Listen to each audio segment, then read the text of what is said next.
இந்த கார கொழுக்கட்டை செய்ய போகிறேன் அப்படின்னா எனக்கு எங்கள் அம்மா ஞாபகம் தான் வருங்க. அவ்வளோ வேலைகளுக்கு நடுவுலேயே சூப்பராக டேஸ்ட்டாக செஞ்சு கொடுப்பாங்க. இதுக்காக 4 மணி நேரத்துக்கு முன்னாடி இட்லி அரிசி ஊற வச்சு நல்லா அரைச்சி எடுத்துக்கலாம். ரொம்ப நைஸாக அரைக்காமல் லைட்டாக குறைன்னு தண்ணியாட்டம் அரைச்சி எடுத்துக்கோங்க.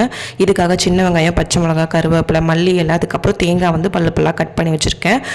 ஒரு கடாய் வச்சு நிறைய கடலெண்ணெய் சேர்த்து கடுகு, கடலைப்பருப்பு, உளுந்தம் பருப்பு, அதுக்கப்புறம் கட் பண்ணி வச்சுருக்க சின்ன வெங்காயம், பச்சை மிளகாய், கருவேப்பிலை, மல்லி இலை, தேவையான அளவு உப்பு, அதுக்கப்புறம் பல்லாக கட் பண்ணி வச்சுருக்க தேங்காயும் போட்டுக்கோங்க. வாயில் கடிப்படுறப்போ ரொம்ப நல்லாயிருக்கும். மாவுக்கு கொஞ்சமாக உப்பு போட்டு அரைச்சிக்கோங்க, அப்போ தான் உப்பு பிடிக்கும்.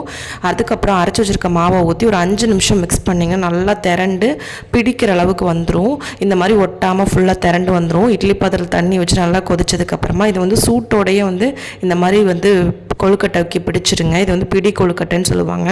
இந்த மாதிரி சூட்டோடு பிடிச்சிங்கன்னா நல்லாயிருக்கும். அதுக்கப்புறம் பிடிச்சி வச்சு நல்லா வேக வச்சு எடுத்திங்கன்னா சூப்பரான கொழுக்கட்டை வந்து ரெடி ஆயிரும். எங்கள் குழந்தைங்களும் விரும்பி சாப்பிட்டாங்க. ட்ரை பண்ணி பாருங்கள்.